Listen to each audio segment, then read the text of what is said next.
If the MRI schedule is booked out for months and the MRI waiting room is always full, it won't be long before someone comes to the conclusion that the department needs another MRI scanner. Most likely the first group to suggest this will be the MRI techs, or maybe the radiologist will bring it up. It might even be the patients and their doctors who are complaining.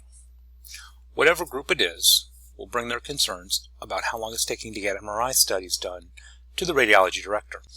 That will have the radiology director looking a lot like this. At this point, he'll be thinking, how do I figure out if we really need another MRI scanner? If only I had some data nerds to help me figure this out. Oh wait, those RIS/PACS people are really good with data. I will get them to help me. This is where you come in. The first thing you'll have to figure out is the probability, keyword, probability, that this increase in MRI study volume will continue, or is it temporary?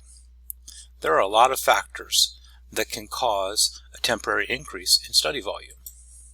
It could be a seasonal increase. Healthcare does have seasons. For example, mammogram volume always goes up in November. Do you know why? Yep, it's because October is Breast Cancer Awareness Month. It raises the awareness of breast cancer and everybody schedules their mammogram for November. And that's just one example of seasonal variations in exam volume. Go to the hospital in December over the holidays. Most of the time it's a ghost town. Nobody wants to have their surgery during December. So there are seasonal volumes. My point is this. An MRI machine is a $3 million purchase and it's a $5 million project.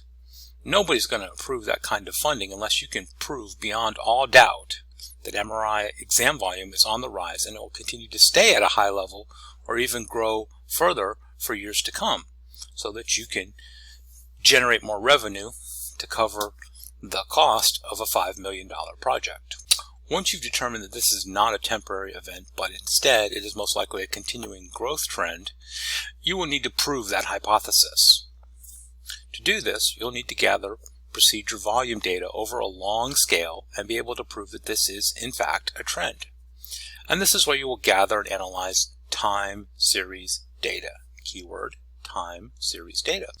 Once you have the historical data, the part in blue, then you can forecast where you believe the MRI exam volume is headed, the part in orange. The gray area represents the upper and lower limits of your forecast. At this point, you have all the data, and working in collaboration with the radiology director, you have statistically proven the need for a new MRI scanner. Now comes the really hard part. You need to take that data and do some data visualization work to make some impressive charts and graphs. Charts and graphs the radiology director can take to the project funding committee to make his case for getting another MRI unit. Personally, I really enjoy the data mining part. I like digging up all the procedure volume data and solving the mystery of why MRI exam volume is suddenly overwhelming.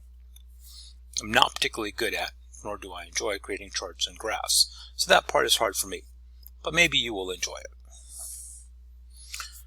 Armed with great data and fantastic visuals, your radiology director can now go to the funding committee and make an awesome presentation so your department can get that second MRI unit that they really need. The radiology director will remember who helped him with that project. So tomorrow when you crash the PACS system, you might have bought yourself a little forgiveness today with that great data mining work. That's how purchase justification typically goes for a typical radiology project. Thank you for watching.